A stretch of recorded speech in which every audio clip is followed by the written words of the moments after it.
você conseguiria me dizer se nesse exato momento você está em repouso ou em movimento? Para responder essa pergunta, vamos voltar ao final do século XVI, quando a cinemática já havia se estabelecido como um grande campo de estudo. No entanto, apesar dos diversos avanços na física do movimento, a física que explicava a causa dos movimentos ainda era baseada na física aristotélica. Nesse período também, como eu já falei com você em um vídeo anterior, estava ocorrendo uma grande discussão entre os defensores do geocentrismo e os defensores do heliocentrismo.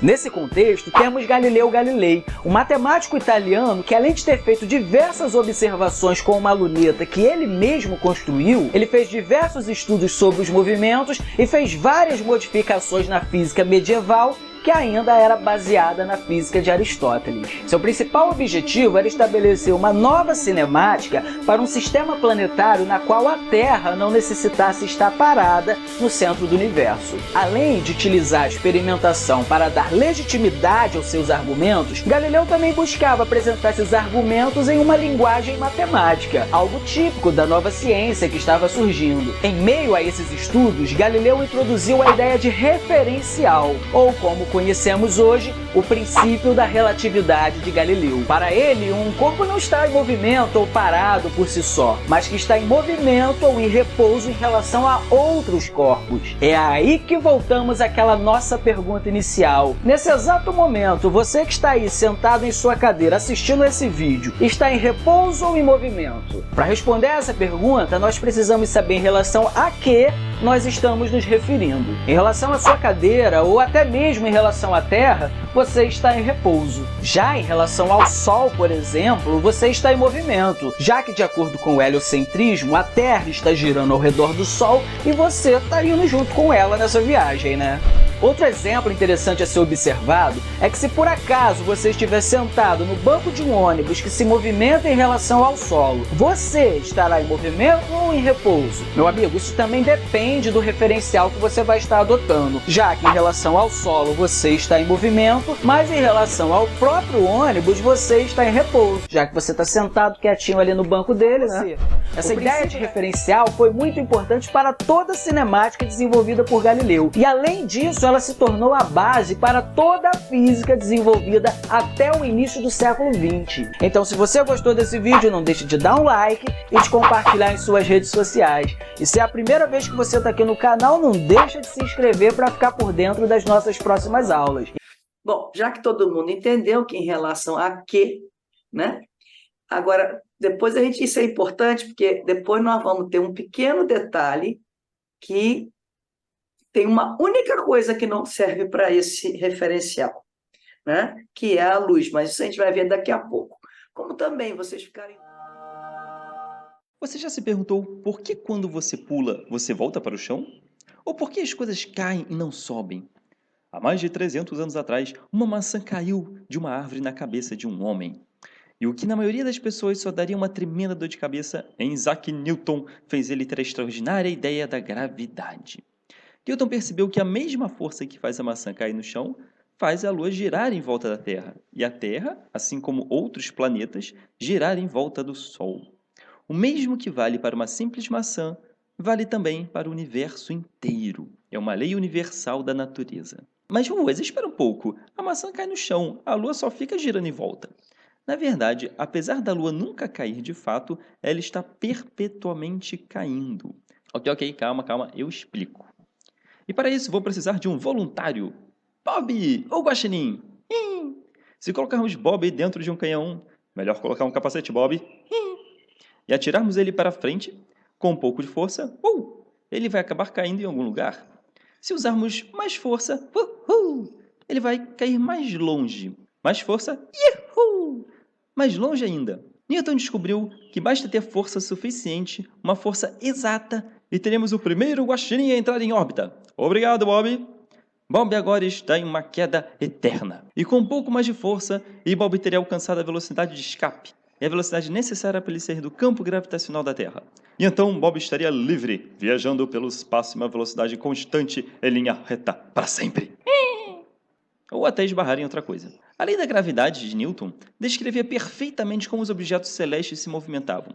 Sua fórmula matemática era capaz de prever onde um planeta estaria em qualquer data futura. Só tinha um pequeno problema. Ninguém, nem mesmo Newton, sabia por quê. Por que as coisas se atraem? Que tipo de força estranha é essa que faz os corpos se atraírem e os planetas girarem em volta do Sol? Não conseguindo de jeito nenhum uma solução do problema, Newton foi buscar a ajuda do sujeito que geralmente resolve esse tipo de coisa. Deus! Os planetas se movimentam dessa forma porque, bem, Deus quis. E chega dessa conversa. Mas 200 anos depois, em 1915, um cientista alemão de cabelo engraçado conseguiu finalmente explicar a verdadeira natureza da gravidade. Deus, não foi dessa vez, mas não fica triste não vai embora não, fica aqui, qualquer coisa a gente chama mais tarde. O nome desse cientista era Albert Einstein. E para entender um pouco do que ele chama de teoria da relatividade geral, eu proponho o seguinte experimento. Imagine um lençol bem esticado. O que acontece se colocarmos uma bola de boliche nesse lençol? Irá afundar o tecido em volta dela, certo? Agora, o que acontece se jogarmos uma bolinha de gude nesse lençol? Sem a bola de boliche, ela iria continuar em linha reta. Mas como a bola de boliche distorce o tecido, a bola de gude vai desviar seu movimento. E dependendo de sua velocidade, ela irá fazer isso. Ou em uma velocidade específica, começará a girar em torno da bola de boliche, ficando em órbita. Mas, Carlos, a bola de gude não fica girando eternamente. Tem uma hora que ela encosta na bola de boliche. Mas isso é por causa do atrito do tecido na bolinha, que faz ela perder velocidade. No espaço, não temos esse atrito. Tá entendendo agora? Deu para entender? Não é uma força que atrai as coisas, e sim a distorção do espaço-tempo. A mesma coisa acontece com os planetas. O Sol, como tem uma massa muito elevada, distorce a malha de espaço-tempo e tudo que desliza por ela tem seu movimento alterado, até mesmo a luz. Mas isso são cenas para os próximos vídeos. Se você gostou, clique aqui em gostei e não se esqueça de se inscrever no nosso canal. Se quiser ganhar mais conhecimento, conheça mais vídeos do QR Desenho no link que colocarei na descrição abaixo. Era a dúvida que eu tinha. Se ficou claro, eu tenho outro vídeo aqui, mas se ficou claro, eu nem passo o outro. Pode passar outro. Não, eu não Quanto passo mais- outro sobre o mesmo assunto. Quanto mais clareza, melhor. Para mim não ficou tão claro assim, não. Tá, Aham. não tem atrito ali em volta, ok, no espaço-tempo não tem. Mas, de qualquer maneira, como é que você... Bom, aí teria uma velocidade, porque ele diz que tem que ter uma velocidade exata, né, para ficar rodando. Olá a todos! Esse vídeo faz parte do projeto Cosmolaica, dando assim nossa contribuição para a sociedade. Mas enfim, como o satélite se mantém em órbita? Bom, primeiramente vamos supor que você está no campo aberto, tá? Esse é você. E aí vamos supor que você tem uma bola de basquete. Então você atira essa bola, e aí você vai perceber que ela vai subir e a partir do momento ela vai começar a cair. E aí ela vai quicar no fim do percurso. Então você resolve pegar sua sniper. Vamos supor que você tinha um sniper. E aí você dá um tiro. E aí a bala vai percorrer 1,5 km antes de tocar o chão. Agora vamos supor que você tem um canhão. Segue a mesma lógica. Você atira, a bala sobe um pouco e aí começa a cair. Agora vamos pegar esse mesmo canhão e vamos aumentar absurdamente. Aqui vemos o canhão gigantesco em cima do nosso querido planeta Terra. Não dá pra acreditar, mas vamos lá, para vocês entenderem. Então, vamos lá, você vai dar um tiro com o canhão, beleza. Seguindo a mesma lógica, a bola vai percorrer uma determinada distância e vai tocar o chão. E aí você resolve dar outro tiro, mas um pouquinho mais forte. E ela vai demorar um pouco mais para cair no chão. E assim sucessivamente, você dá um tiro mais forte e ela vai demorar mais ainda para cair no chão. Até que vai chegar um momento que você vai dar um tiro tão forte que a bola vai dar uma volta no planeta inteiro sem cair. Mas claro, obviamente você precisa tirar o canhão do meio do caminho, então... Bom, nesse pequeno GIF a gente pode ver melhor essa ilustração. De ver que em cima de uma montanha um canhão atira uma bola e quanto mais forte ela é atirada, mais longe ela vai. Até que chega um ponto em que você atira e aí ela não consegue mais cair. Mas voltando para nossa Terra, não dá para a gente lançar uma bola de canhão para ela entrar em órbita do planeta. Isso porque a gente tem a nossa querida atmosfera. Isso, a camada de ar que envolve o planeta Terra. Tá, mas e por que a bola de canhão não vai conseguir dar uma volta no planeta? Isso porque a nossa atmosfera influencia diretamente na bola, com o atrito do ar, fazendo assim a bola perder velocidade. E perdendo velocidade, ela não consegue percorrer grandes distâncias. Na nossa Lua, por exemplo, nossa querida e bela Lua, isso não acontece. Se a gente pegar o mesmo canhão, colocar em cima da Lua e der um tiro em uma altitude considerável, isso no ângulo e na velocidade corretos, e tirando o canhão do meio do caminho, a bola vai sim conseguir percorrer toda a extensão da Lua sem cair. Mas é claro, a gente não vai usar um canhão para botar as coisas em órbita. É para isso que a gente tem foguetes.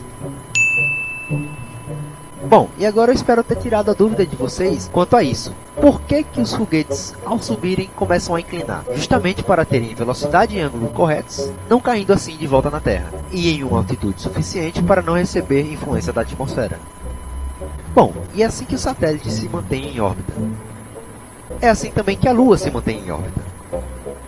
Mas claro, ninguém precisou lançar a Lua no foguete para ela poder entrar em órbita. Isso foi um processo natural.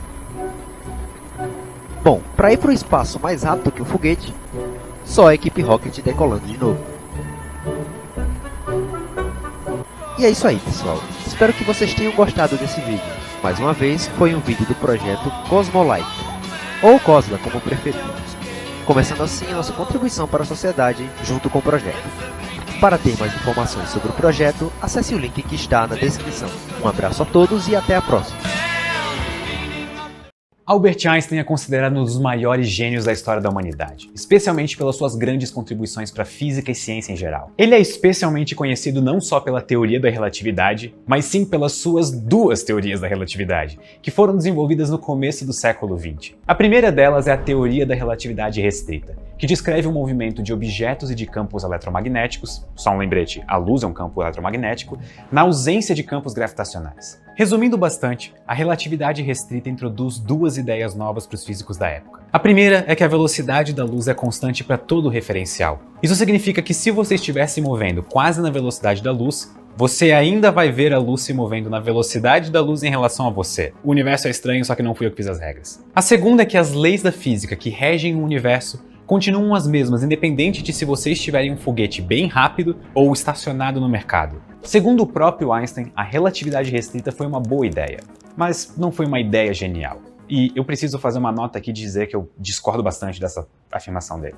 De acordo com ele, a teoria da relatividade restrita eventualmente teria sido desenvolvida por outra pessoa caso ele não tivesse feito isso. As principais ideias já estavam sendo debatidas por diversos outros físicos, e já tinham pessoas bem próximas da mesma conclusão, para ser sincero. Só que o mesmo não é verdade para a teoria da relatividade geral, que descreve como objetos e campos eletromagnéticos se movem na presença de gravidade. Existiam poucas evidências científicas que apontassem para a necessidade de uma nova teoria da gravitação. Para todos os efeitos, a teoria da gravidade que Newton desenvolveu estava de bom tamanho. O desenvolvimento da relatividade geral foi de fato um salto genial para o nosso entendimento do universo. Antes de começarmos a falar de relatividade geral e gravitação, eu preciso lembrar uma coisa sobre a relatividade restrita, que historicamente veio primeiro. A relatividade restrita introduz a ideia de que espaço e tempo não são duas coisas diferentes. De uma maneira mais fundamental, eles são como se fossem duas direções diferentes das 4 dimensões do espaço-tempo. Isso nos deixa com 3 dimensões de espaço e 1 dimensão de tempo,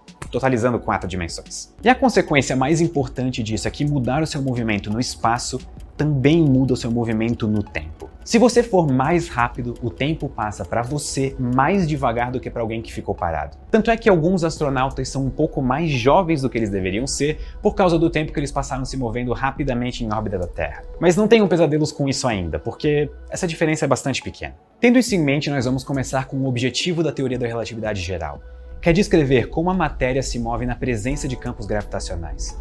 E, por consequência, descrever como a matéria gera a própria gravidade. Para entender por que o raciocínio do Einstein foi tão genial, nós precisamos deixar duas coisas muito claras. A primeira delas, o que é exatamente o movimento? E a segunda, o que é exatamente a gravidade? Vamos começar pelo movimento. A definição é bem simples.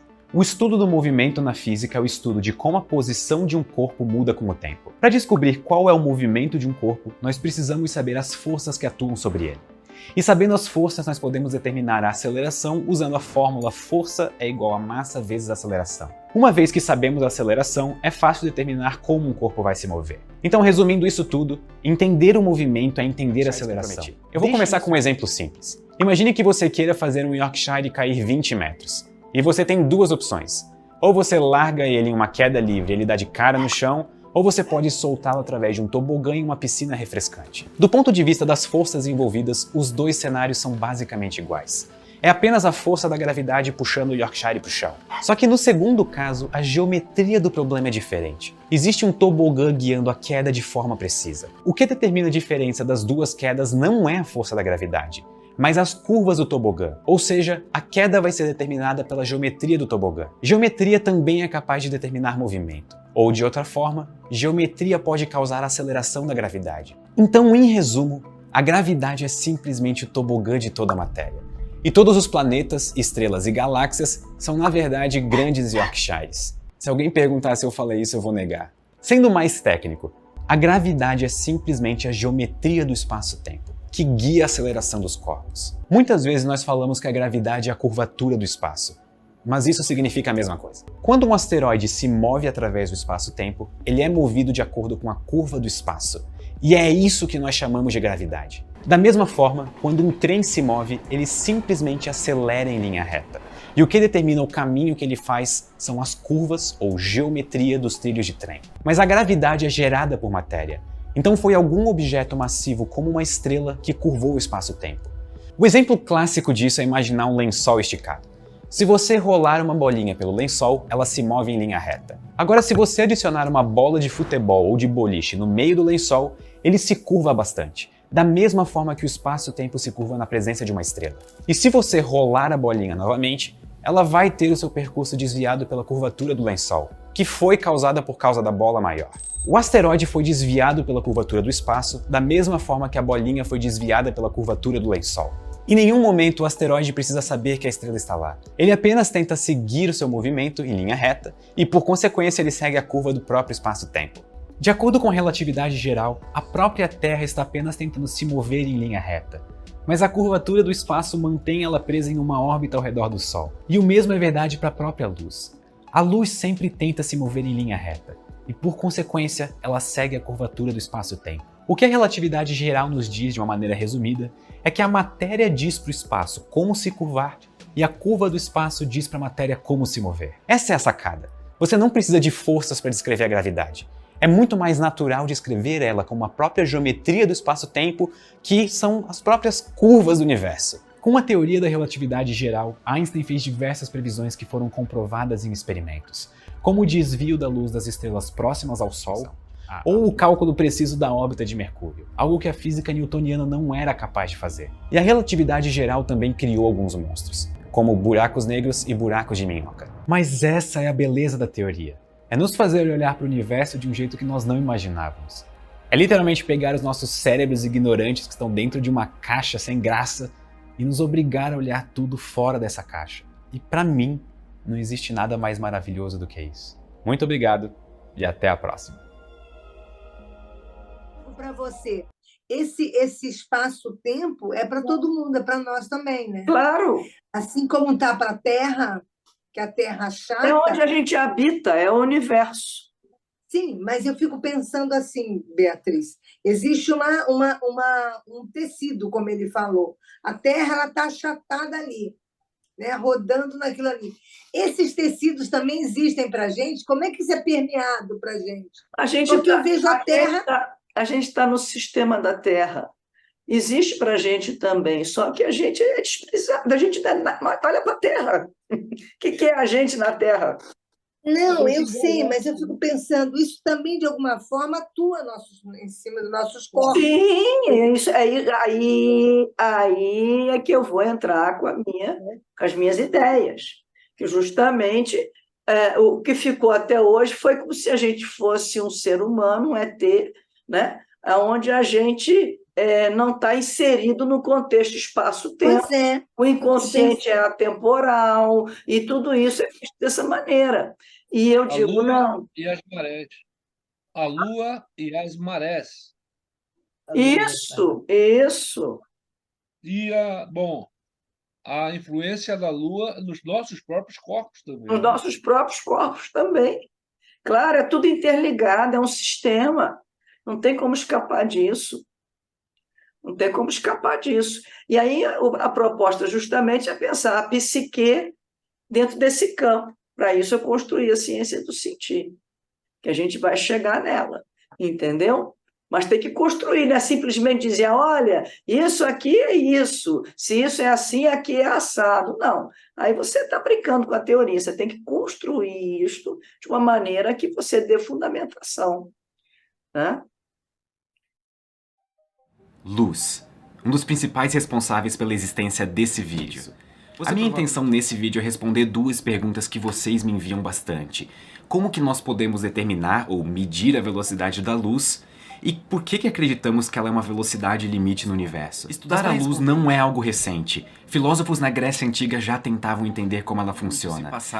E agora nós estamos na Europa, no começo de uma brilhante era conhecida como Iluminismo.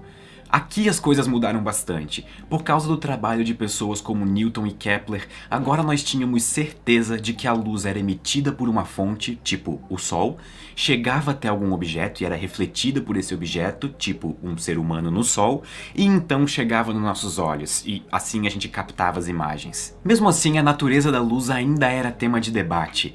Principalmente se ela tinha velocidade infinita ou finita. E esse debate era extremamente importante, porque a lei da gravitação universal de Newton, por exemplo, leva em conta que a luz tem velocidade infinita, ou seja, a informação se propaga pelo universo com velocidade infinita, ou instantaneamente, o que só foi corrigido muitos anos depois com a relatividade de Einstein. Então nós tínhamos uma questão muito importante aberta. A luz tem velocidade infinita e se propaga pelo espaço instantaneamente, ou ela tem velocidade finita? Uma das primeiras tentativas que nós temos registros da história de colocar isso em teste e medir a velocidade da luz foi feita por Galileu por volta dos anos 1600. A ideia foi genial e ele tentou. A ideia de que a luz tinha velocidade infinita continuou forte na física por muito tempo. Mas a luz parecia ter velocidade infinita porque ninguém conseguia uma prova do contrário. Mas isso mudou em 1676, por causa de um astrônomo e Júpiter. Um astrônomo chamado Ole Romer estava fazendo observações astronômicas de Io, uma das várias luas de Júpiter. Romer conseguiu os primeiros indícios fortes de que a luz não tinha velocidade infinita. Utilizando os dados e ferramentas que nós temos hoje e o mesmo método que ele usou naquela época, nós conseguiríamos calcular a velocidade da luz por volta de 220.000 km por segundo. O que honestamente não é muito longe do valor aceito atualmente de 299.792 km por segundo. Ainda mais levando em conta que era 1676. O tempo foi passando, físicos foram fazendo coisas de físico e cada vez mais passou a ser aceito que a luz não tinha velocidade infinita. Mas ainda existia um problema para ser explicado. Por que a luz parecia sempre se mover com a mesma velocidade, independente de ela estar indo a favor ou contra o movimento da Terra? Pensem de novo no exemplo do carro.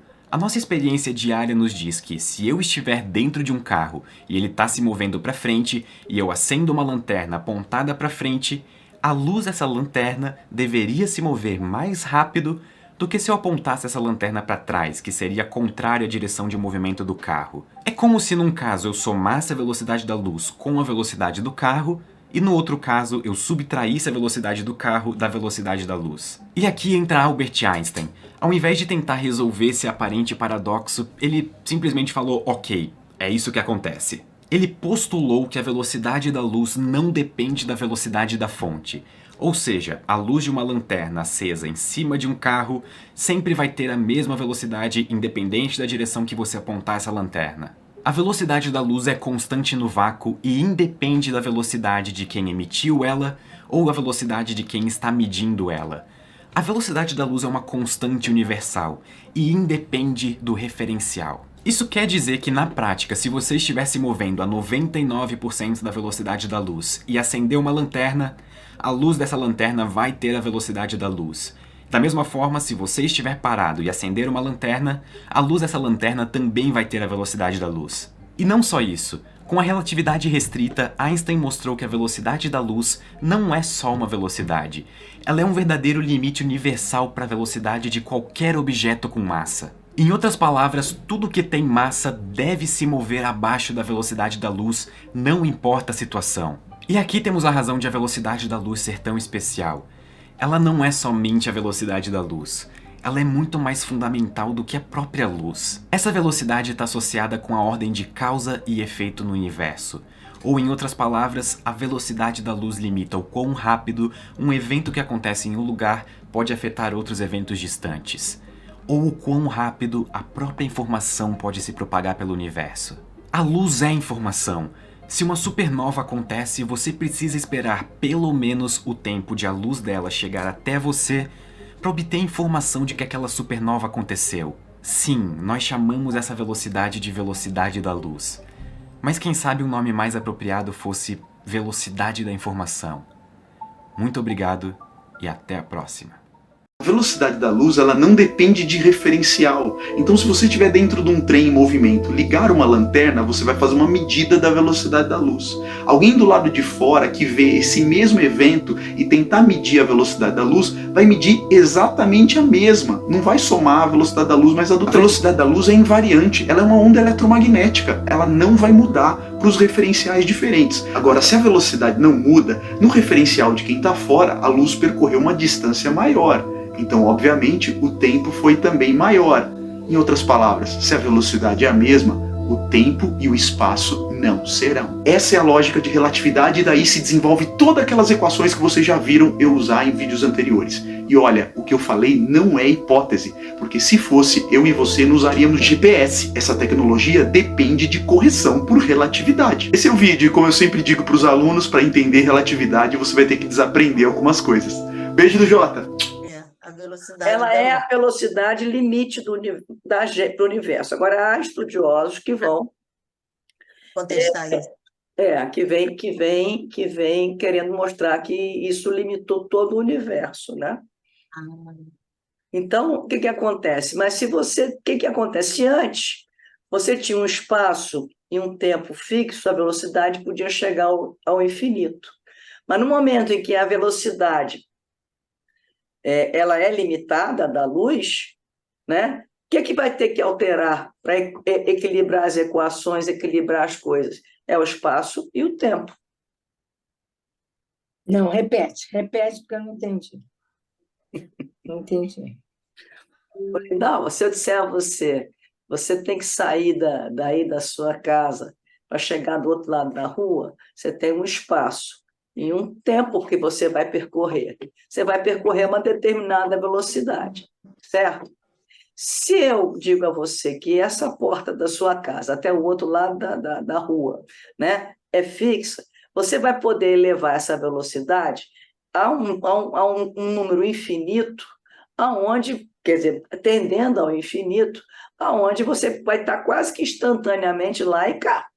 Porque pelo Newton você podia chegar à velocidade infinita. Mas se a velocidade da luz é o limite, e você tem que manter essa equação, né, de velocidade, distância e tempo, se a velocidade, quando você chega próxima à velocidade da luz, o que vai ter que alterar? O espaço-tempo. O espaço-tempo. Eu achei interessante essa colocação de que há cientistas que essa velocidade limitou todo um estudo. A verdade é que dentro da física não tem essa não, você fica buscando o tempo todo. Então tem várias teorias, estudos, enfim. Só na nossa área de psi é que você fecha igrejinhas e ninguém pode questionar nada. Né? Se questiona um Freud, você está sendo não sei o quê. Se você questiona isso, você está sendo não sei o quê. Se questiona... Né? Já na física não é assim. A busca é pelo conhecimento. A busca é pelo conhecimento. Se você questiona o Freud, vem logo dizer, não, mas o Freud, vem logo defender. Ninguém está atacando, está na busca do conhecimento. Claro. Tomara que Einstein esteja errado. Ele deu uma grande contribuição à teoria, ao paradigma, né? E amanhã, se alguém conseguir evoluir com a teoria, vai evoluir o conhecimento. E ele vai ter um lugar consagrado dele na história da ciência. Não tem porquê. É exatamente isso que faz a ciência. Senão, vira igrejas, dogmas, que eu não tenho nada contra, mas não é ciência. Como a gente viu, você tem dois sistemas. Nós vamos agora imaginar um sistema para quem está... Ai, meu Deus do céu. É assim, ó. Gato. Vem cá. Dá licença, gente. Esse gato, ele está demenciando. Então, ele faz isso. Que é colo. Dá tchau para a titia. Tá? Pausa para os animais. O meu aqui, ó. Olha lá. Bom, então o que acontece? A gente vai imaginar um trem, né, que esteja viajando na velocidade da luz ou próximo à velocidade da luz. E a gente já sabe que dentro desse trem, a velocidade da luz é exatamente a mesma, aproximadamente 300 mil quilômetros por segundo, para quem também está fora do trem. Porque, diferente de todos os movimentos, né, que a gente viu, se você em relação a quê, no caso da luz não é em relação a quê, ela mantém a mesma velocidade, tanto para quem está dentro, quanto para quem está fora.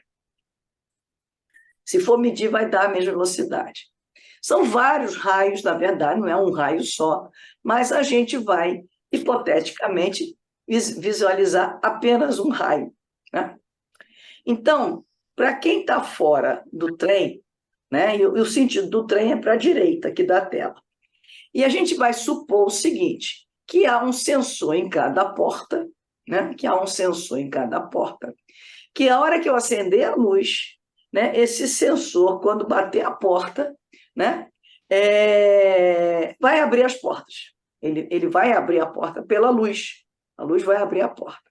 E nós vamos medir o intervalo de abertura dessas portas, né? Nós vamos medir o intervalo de tempo da medida dessa porta. Nós temos um cronômetro aqui, certo?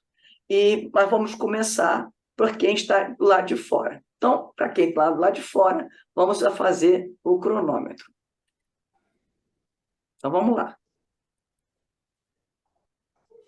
Concorda que o raio de trás chegou, porque o trem está indo para lá. Então, o raio de cá chegou primeiro do que, né, o raio que está vindo para cá. Então, houve um intervalo eu botei 3 segundos, porque eu estou aqui hipoteticamente, né? Vou até voltar, ó. Acendi, ó. Ele chegou primeiro, porque um raio está indo contra o movimento do trem. O outro raio está se afastando, ele tem que perseguir até que ele chega, porque o trem não estaria exatamente à velocidade da luz, ele está próximo à velocidade da luz, então não ia chegar nunca, ia ficar perseguindo e não ia chegar nunca. Também tem uma história de que quando chega à velocidade da luz, ele cria uma massa tão grande, mas não vou entrar nesses detalhes aqui, não. Então, a gente pode dizer que para quem está fora, para nós que estamos olhando o sujeito dentro do trem, né, a porta, houve um intervalo entre a abertura das portas, certo? Bom, para quem está na Terra vendo o trem, certo? Agora, nós vamos nos colocar dentro do trem, certo? Dentro do trem, assim como nós vamos medir para quem está dentro do trem o que está acontecendo. Então, para quem está do trem, né? Ele está lá dentro do trem, mas apesar do trem estar próximo à velocidade da luz, para aquela pessoa que está em relação ao trem, aquela pessoa está à velocidade zero, certo? Porque ela está dentro do trem, certo? Que nem dentro do ônibus, a gente está com velocidade zero, porque ele está dentro do ônibus. Só que a luz, para ele, tem a mesma velocidade do que quem estava do lado de fora, certo? Então, para quem está dentro de trem, o que vai acontecer? As portas se abriram simultaneamente. Por quê? Porque ele está parado em relação ao trem, né? Em relação ao trem. E para a luz, a velocidade é a mesma. Então, o que acontece? Todo mundo enxergou isso? Uhum. O que acontece? Hã? Sim. Então, para quem está fora do trem, houve um intervalo de tempo. Para quem está dentro do trem, não houve intervalo de tempo. Então, você vai dizer o seguinte, que passou diferente o tempo para quem estava fora do que para quem estava dentro. Porque a gente não mede o tempo, a gente mede intervalos do tempo. Antes, depois, lembra? Antes, depois, antes, depois, antes, depois. Então, a gente pode dizer que, para aquela pessoa que estava dentro do trem, as portas se abriram-se na hora que ele conecta, o tempo passou diferente. Porque isso é simultâneo, não é uma coisa, primeiro, ó, juntos, vamos medir juntos, quem está dentro e quem está fora. Para quem está dentro, deu 0, para quem está fora, deu 3 segundos. Aí que tem a medição, faz a diferença. Então, a velocidade da luz é a mesma, sendo a mesma, o tempo se dilata, o espaço se contrai e a massa se altera. Quando 2 sistemas referenciais, um próximo à velocidade da luz e outro próximo à velocidade zero, se interagem. Se esse sujeito não conversasse com esse que está aqui fora, eles nunca saberiam dessa diferença. Só na hora que eles se encontram é que vai dar. Aí você mediu assim, eu medi assado. Quer dizer, você só percebe. É claro que eu estou aqui numa ficção, né? numa forma bem lúdica. Né? Você só percebe que os sistemas têm tempo e espaço diferente. Lembra que aquela moça lá contou que o cara foi lá na estrela, lá na porta do buraco negro, para ele o tempo dele estava normal. Quando ele volta é que ele descobre. Mas se ele nunca voltasse, ele nunca ia saber que lá foi alterado. É na hora que encontra é que você tem essa modificação.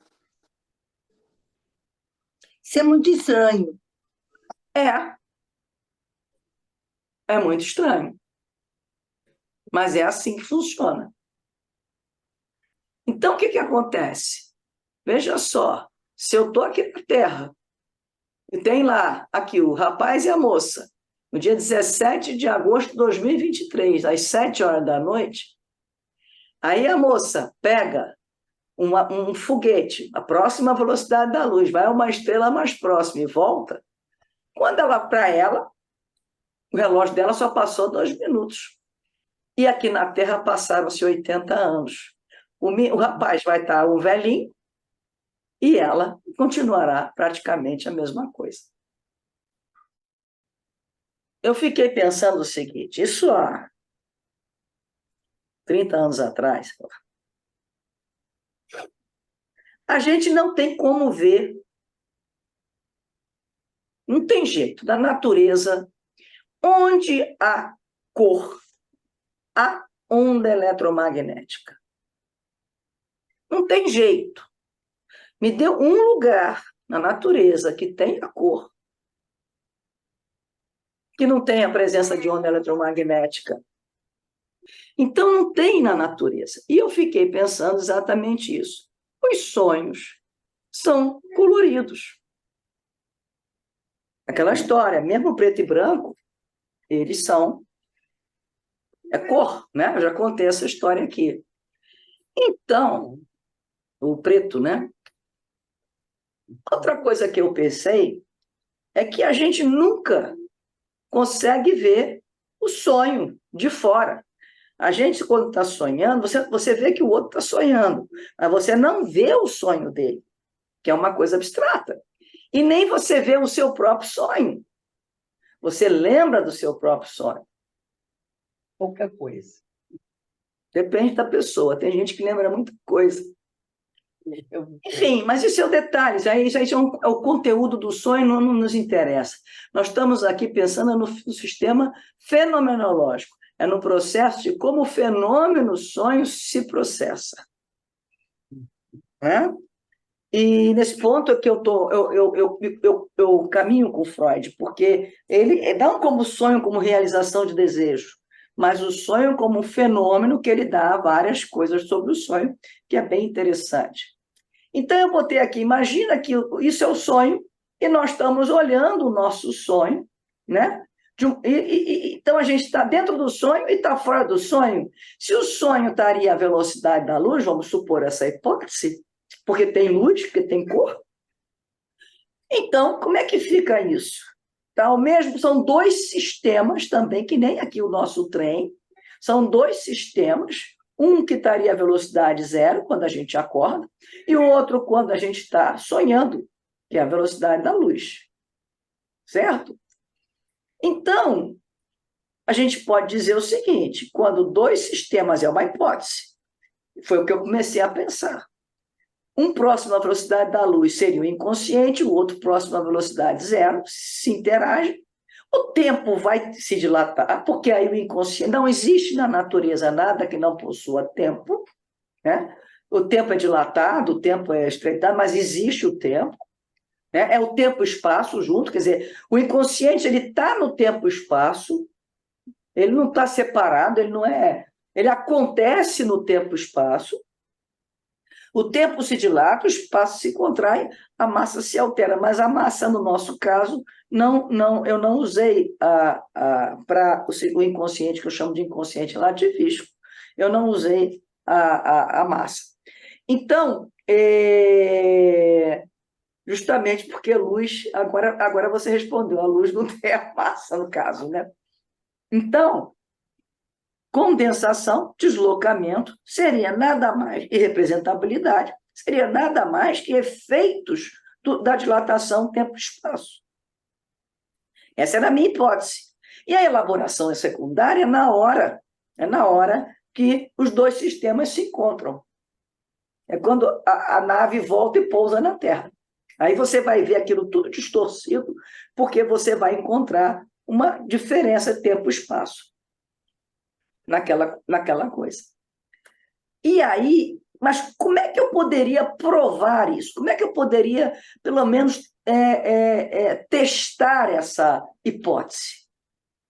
Porque isso é uma hipótese, né? Eu teria que buscar um caminho de pesquisa para buscar o teste dessa hipótese. E aí me ocorreu buscar justamente quem não tem visão.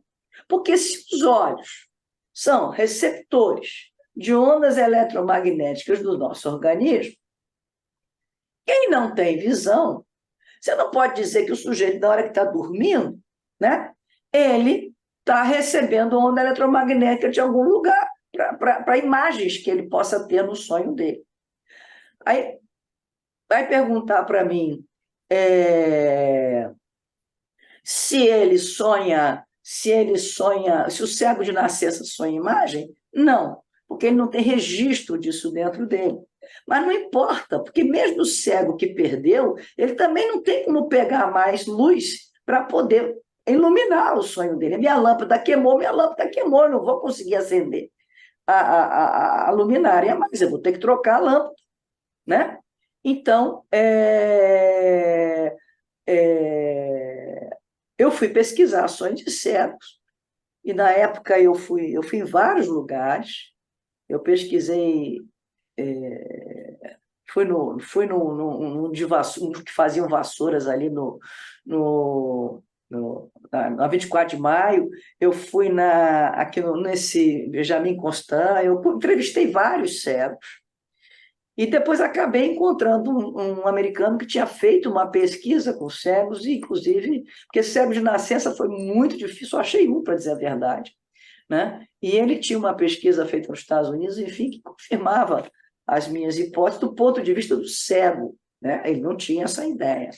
Eu até aqui, ó, como o cego vê, é interessante esse vídeo, quer ver? Eu vou mostrar a vocês. Duas mentiras que te contaram sobre os cegos e você acreditou. A primeira é que os cegos enxergam tudo preto. Não, o cego não enxerga nada. Ou no máximo tem uma percepção luminosa, ou enxerga vulto, mas a princípio ser cego é não enxergar, é o olho não funcionar. Não tá entendendo o que eu tô falando? Então tenta enxergar pelo cotovelo para ver o que você enxerga. É exatamente isso. Eu não vejo nada. Mas todos os cegos são assim? Não, é esse que é o pulo do gato. E eu vim hoje conversar um pouco com vocês sobre algo que se chama Síndrome de Charles Bonnet. E eu conversando com uma amiga minha, Sarah Bent, ela me contou que é exatamente que ela tem essa síndrome. Ela sempre enxergou, assim, pouco, mas enxergava. Eu, quando conheci ela, por exemplo, ela enxergava, ela foi perdendo a visão, perdendo. Eu não sei exatamente com quantos anos ela ficou cega, mas na casa dos 20 e pouquinho. E ela falou que quando ela ficou cega, que ela continuou vendo imagens, mas não imagens reais. Por exemplo, ela começou a falar que a primeira imagem que ela lembra de ficar vendo muito é a bandeira do Brasil. Imagina! Ela ficou cega, mas ficava aparecendo para ela a bandeira do Brasil. Depois ela falou que aparecia uma boca, que aparecia um símbolo do Superman, coisa que eu, sendo cego, eu não faço a menor ideia de como é esse do Superman. E ela fala que, mesmo agora, que se passaram anos, ela é totalmente cega, e ela continua com essas imagens, que às vezes são estampas, não é normalmente imagem definida, não é só imagem definida, pode ser estampas, pode ser um montão de cor, às vezes ela fala que vê amarelo, e isso às vezes ela falou que atrapalha até na hora de dormir. Porque imagina, você fecha o olho, mas continua uma coisa dentro da sua cabeça, continua uma claridade, né?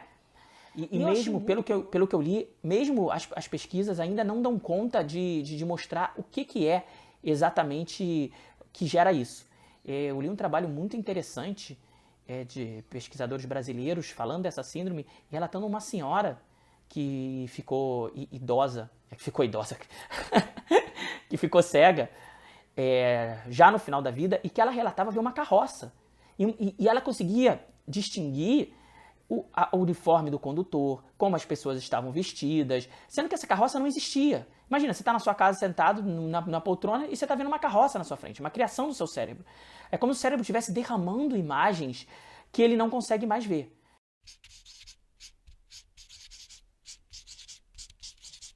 Você já deve ter visto uma notícia assim no jornal. Cientistas descobrem um planeta a milhares de anos-luz da Terra que possui água. Mas você já se perguntou como os cientistas conseguem saber que existe água em um planeta a milhares de anos-luz da Terra? Como eles podem saber do que ele é feito? Sua temperatura, seus elementos? Bem, hoje iremos entender o porquê disso. Lembra na escola quando explicavam que aquela plantinha era verde porque a luz, quando batia nela, absorvia todas as cores menos o verde? Que era a cor refletida que chegava aos nossos olhos, por isso que vemos a planta verde? Não? Ninguém ouviu isso? Alguém? Bem, não importa também, mas vamos nos aprofundar mais nessa história. Essa luz que vemos bater na planta são ondas eletromagnéticas. Existem vários tipos de onda. Rádio, celular, Wi-Fi, GPS. Nesse exato momento, existem várias ondas passando pelo seu corpo. Você apenas não consegue vê-las. A diferença entre elas é o seu comprimento. As ondas viajam na mesma velocidade, porém com frequências diferentes. Para ilustrar, podemos imaginar um gigante e um anão correndo na mesma velocidade, mas com passadas diferentes. Ondas de rádio são muito longas, podendo medir mais do que uma montanha. Já as ondas de raio-x, por exemplo, medem bilionésimos de metros, medem nanômetros. Esse espectro eletromagnético é a base da era da informação e do mundo moderno. Podemos ver nele as ondas de rádio, raio-x, micro-ondas, controle remoto, mensagem de celular, etc, etc, etc. Tudo isso são ondas eletromagnéticas. E aqui no meio, entre a frequência de 400 e 700 nanômetros, é a luz visível, ondas que os nossos olhos captam e que o nosso cérebro transforma em cores. É impressionante saber que nesse espectro, tudo que conseguimos enxergar está aqui. Tem besouros que conseguem ver mais que a gente. Mas esse é um outro assunto. Voltando para a folha. Quais comprimentos de onda ela absorve e quais ela reflete dependem da sua composição química. O ar, a água, a terra e tudo ao nosso redor são feitos de elementos químicos, que irão reagir e refletir uma determinada faixa de comprimento de onda. As ondas refletidas pela folha estão na faixa de 492 e 577 nanômetros, que interpretamos como a cor verde. Assim a gente pode começar a responder, por exemplo, por que o céu é azul?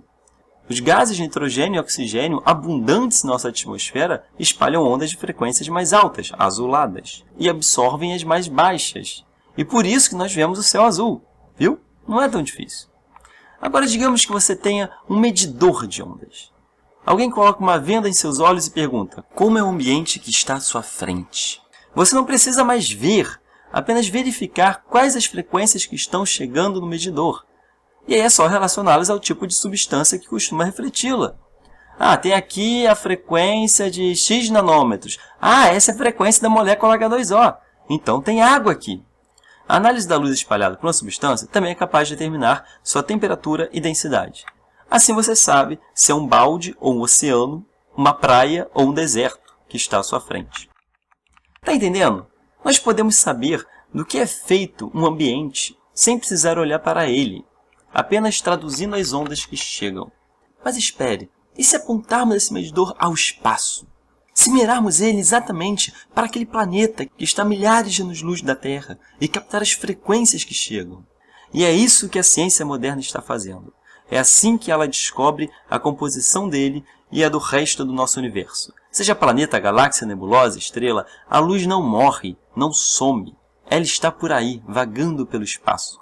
A luz mais antiga já captada possui mais de 13 bilhões de anos. Segundo os cientistas, o Big Bang possui mais ou menos 13,7 bilhões de anos. Ou seja, nós podemos saber do que era feito o nosso universo logo após o seu nascimento. E essa é a foto dessa descoberta. É conhecida como a radiação cósmica de fundo. Olha que maravilha, parece um vômito para a gente, mas para um astrofísico eu garanto que é a coisa mais maravilhosa que ele já viu. Espero que tenha gostado.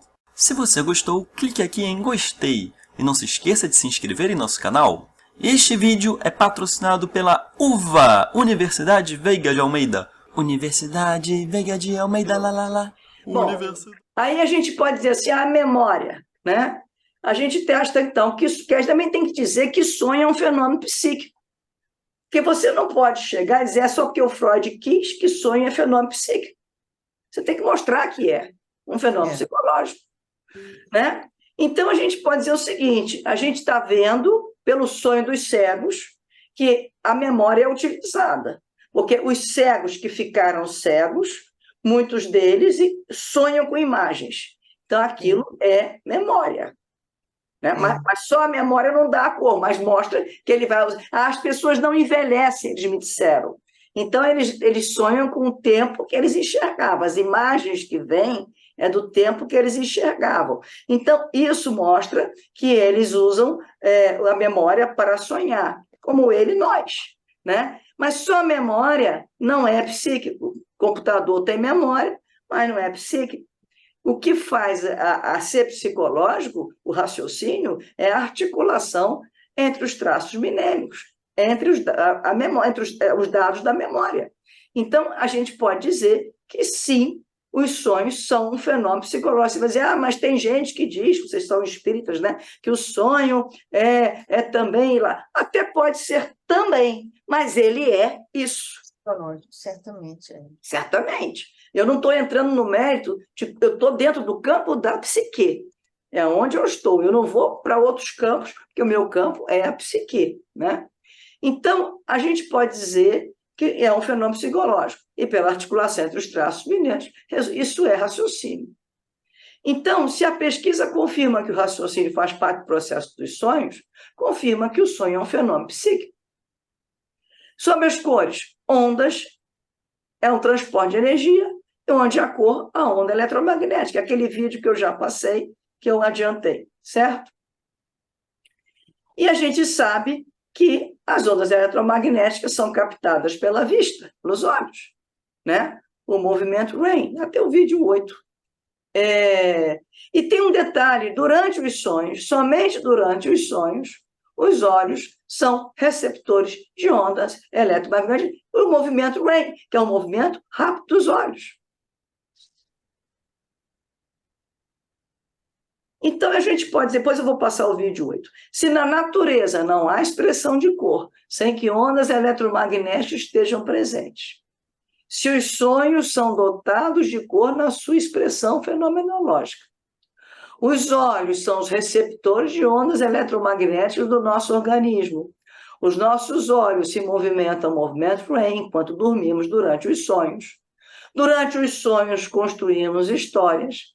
Os sonhos são um fenômeno psíquico que se processa sob a forma de ondas eletromagnéticas, portanto, energia. O psicológico seria um dos recortes do complexo macro-micro humano. Isso eu não dei ainda aqui porque é antigo. Então, se a gente possui um sistema inconsciente manifesto pelos sonhos, né? O nosso inconsciente estaria à velocidade da luz. Se possuímos um sistema consciente, manifestado pela nossa capacidade simbólica de pensar, o nosso consciente estaria próximo à velocidade zero. Então, quando eles se encontram, você tem os efeitos relativísticos, que é a condensação, deslocamento, representabilidade e elaboração secundária, como Freud propôs como fenômenos. E não por defesa, isso seriam distorções do tempo-espaço, quando os dois sistemas se encontram. Então, a gente pode dizer sistema inconsciente, velocidade da luz, sistema consciente. Né? No sistema inconsciente, o tempo se dilata, o espaço se contrai em relação ao sistema consciente, e aí você tem os efeitos. Eu vou voltar a isso semana que vem, porque eu acho Pelo que... amor de Deus, você tem que voltar, porque eu já embaralhei minha cabeça toda aqui, já estou Os neurônios, isso aqui foi tirado de um livro, Bright Air, Bright Fire. Os neurônios vêm em formatos variados, e o formato determina a parte como o neurônio se interliga com outros, de maneira a formar a neuroanatomia de uma determinada área cerebral. Os neurônios podem ser anatomicamente organizados de várias formas e são algumas vezes mapeados. O mapeamento é um importante dispositivo dos cérebros complexos. Os mapas demonstram das coberturas receptoras bidimensionais do corpo, tais como pele ou retina ocular, aos pontos correspondentes da cobertura que reveste o cérebro. As coberturas receptoras, tais como células tácteis de pontos dos dedos, células retinianas que reagem à luz, são capazes de reagir em um mundo tridimensional e fornecerem ao cérebro sinais especiais sob pressão e diferença de comprimento de ambas. Elas reagem ao mundo quadridimensional se considerarmos o tempo. Então, também a neurologia reconhece. E o que nós temos são... Aqui está o eixo tempo-espaço, e cada instante do agora é um instante, a consciência é como um instante dessa totalidade psíquica em que o eixo do tempo se torna fixo, reduzindo a tridimensionalidade, dando condições à capacidade simbólica. Virei todo mundo aqui, né? Tem importância. Só para vocês saberem, a capacidade da fixação do eixo do tempo vai ocorrendo de acordo com o amadurecimento do complexo macro-micro humano. Um bebê nasce sem capacidade de fixação do eixo do tempo, por isso ele não pensa, ele apenas sente. A noção de espaço-tempo é outra quando somos crianças. Tudo parece longe e enorme quando a gente é criança. A lucidez, orientação do espaço-tempo, né? Também, o que você pergunta? A primeira coisa para saber se a pessoa está lúcida, que dia é hoje, onde você está? Né? Então, essa referência, a criança não tem quando é amanhã, quando foi ontem, quando é semana que vem, isso vai vendo na medida que você vai firmando o eixo espaço e tempo e vai tendo condições de fixar os instantes de agora no eixo espaço-tempo. Na primeira aula sobre a fisiologia do sono, que se você ainda não viu, eu recomendo que você clique aqui em cima e veja primeiro, nós conversamos sobre o ciclo circadiano, quais as diferenças no nosso corpo quando estamos acordado, em vigília e durante o sono, dormindo. E no vídeo de hoje nós vamos ver especificamente o que acontece no nosso cérebro quando nós estamos dormindo. E o que a gente avalia nas ondas cerebrais. Quando nós estamos acordados, nós respondemos aos estímulos externos, e ao avaliar nosso cérebro, nós temos ondas elétricas com uma baixa voltagem e alta frequência, igual essa que está aparecendo na figura ao lado.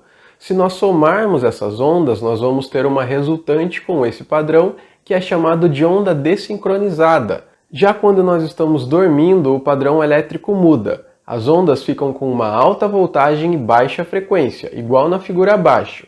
E esse padrão recebe o nome de onda sincronizada. Então, acordados, nós temos ondas desincronizadas e dormindo, onda sincronizada.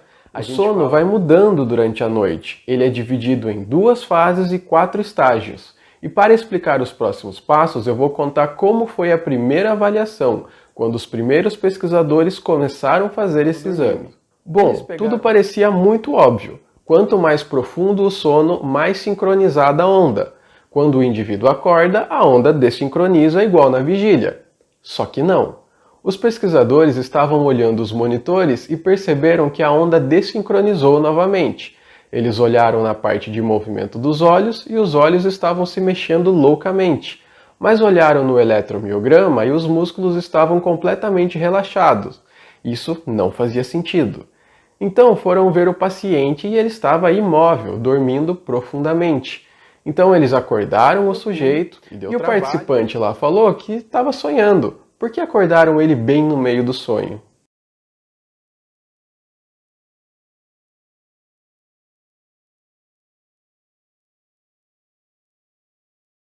Hoje foi O que difícil. houve? Foi. Para mim foi.